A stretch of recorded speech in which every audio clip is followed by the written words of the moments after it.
All right, I'll speak. I was gonna just do the whole video in silence, but I probably should say something. Another L, another defeat. We're still searching for the vibes. I can't contact anybody on the phone. There's no helpline on Google for the vibes. There's no customer service line. It's just a feeling, it's just an aura, it's just a sentence, an oppressor. But I'm struggling to see the expected vibes rate go up from the last game because we lost again. And in fact, we were once again dominated. Frank Lampard's first home game back, and we lose to Brighton, and we should have lost by more. We should have lost 3-4, even 5-1. And I'm puzzled because I'm trying to understand, outside of Mudryk, who was in his own world today, skipping past a couple people, taking long shots, little 1-2s, give and goes. He tried his best. Outside of him, I don't really know what we were trying to do on the ball. Our lineup was a complete discombobulation of a lineup. It made there was nothing there in terms of anything that we've ever seen before. It was just players, thrown out onto a pitch that I've never played together. Zakaria, thank God he was playing in the holding role, but he was basically a hologram today. You had Enzo and Gallagher. You had Pulisic, Sterling, both of them playing out of position. Aubameyang on the bench. No real striker up front. Sterling just playing in this false nine striker role. Pulisic on the right flank. He's not a right winger. We know this. We do have a right winger in Madueke, but he didn't even make the bench today. Ziyech did. I don't know why. Carney was a doubt, so I'll chalk that one off when Gallagher starts. I don't know why Mason Mount doesn't. I don't really know what's going on there with the whole father-son relationship, but it is what it is. Maybe they've had a falling out. But I don't understand why Madueke is not in the bench. But listen, even if he was in the team, it's quite clear to me that tactically we are inept. It's quite clear to me that tactically we are not competing. We are not with De Zerbi. We are not with Brighton. And we knew that before the game. The only thing that I saw we tried to do today was we were very intent on trying to press on their box build-up. Their box build-up was Dunk, Webster, Caicedo, and Pascal Gross. McAllister playing in the 10, Mitoma on the left, who absolutely destroyed every living creature and fibre and bone and breathing blood vessel on that right-hand side of our defence. Every single moving individual was dispatched and absolutely just destroyed by Mitoma. And March, Solly March on the right, again, just great from him. Lovely switches of play, loads of space. They played for us in such a disrespectful way at our own home in Stamford Bridge. It felt like we didn't even deserve to be on the pitch with them today. We were so intent on pressing on that box, on that 4, because we know De Zerbi and this Brighton team, they really want to play through the middle. They really want to play. The centre-backs almost just dilly-dallied on the ball until they could play through a midfielder. And we were so sure we wanted to stop that. So we had Sterling and we had Mudryk and we had Pulisic and Enzo and Zakaria and Gallagher suffocating that centre of the pitch. But you know what the big problem is? They're so confident that they don't even care. They don't even care. The amount of times they were building up through the back, and they just found other ways. They just found other outlets. And a couple of times, we decided to press with those forward players and some midfielders, and instead of the back line pushing up with them, no. We're going to leave the entire centre circle available and open for a Mazzolini. We are going to leave the entire centre circle open for a madness. Why would you press together? Why would you remain compact? Why would you do that? When you could just press with half the team and the other half of the team remain in defence. And then, of course, the circle of safety. The circle of safety. If you've been here long enough, you know what the circle of safety is. But today we decided that there is no safety because we are going to actually leave the circle for Brighton to run. They're going to run the circle of the pitch, the centre of the pitch. And they did. And they played for us like a knife through butter. And it was so easy. And we should have lost by more. If it wasn't for Kepa, who made some big saves, some world-class saves, we could have lost by more. We could have lost by more. Kepa probably ends up being our best player, no matter what you think of a few of the goals we conceded. And the same goes for, you know, obviously the long shot in particular. And the same goes, Mudryk was decent. But we're just so bad, guys. We're so bad. There was no plan on the ball as to how we're going to score. All of the substitutions we made 4 subs at once. We brought on Cover, we brought on Felix, we brought on all of these guys. And it was literally just to replace and replenish what we took off so we could continue to keep applying the pressure and the press. When Brighton wanted to, they would just bop it around us like that. Like it was connecting the dots. Like it was PlayStation. They would just boop, boop, boop, boop, boop, boop, boop. That's all it was. Just constantly. And then they'd have their chances. They got into our box so easily. There was a moment when Reece James came on, him and Trevor, miscommunication. They're both English. I said it in my watch along. You're both from the same secondary school, more like. You're probably from the same biology class. How can you have miscommunication? Is one speaking Spanish? Is one speaking Chinese? No, you're both English. How can you have a miscommunication and then Matoma just rips you both apart? It's just the amount of havoc that Matoma was causing down that left-hand side. That dribbling degree, that's probably one of the only degrees right now that is actually paying off in this world.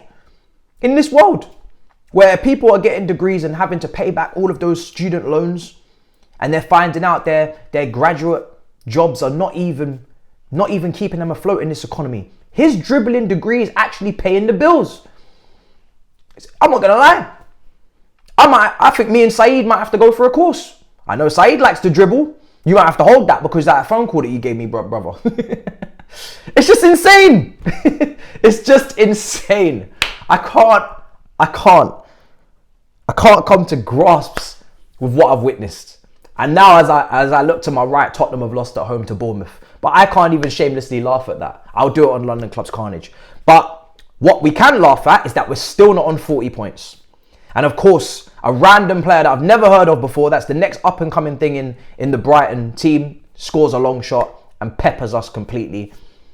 Another absolute Paul Scholes, Steven Gerrard, Frank Lampard-esque finish past Kepa, and that's the game. But they deserve to beat us. They deserved it. 2-1 flatters us. We scored our goal. Wasn't really a great goal. It was a deflection.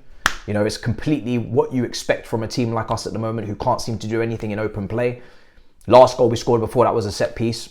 So it was a choppy goal, to say the least, a disgusting goal. But it was a goal, and I take it. I take that goal. And we were willing to take a point at home to Brighton. We were defending. We were just huffing and puffing and trying to close down the spaces and trying to stop them from playing through us. But they played for us with ease. McAllister hitting the bar, forcing world-class saves. Welbeck missing an open goal. They could have had 4 or 5 today. We are lucky to lose 2-1. Just like we were lucky to lose 2-0 to Real Madrid. But at least that had 10 men. And that was the Santiago Bernabeu. This was a home game.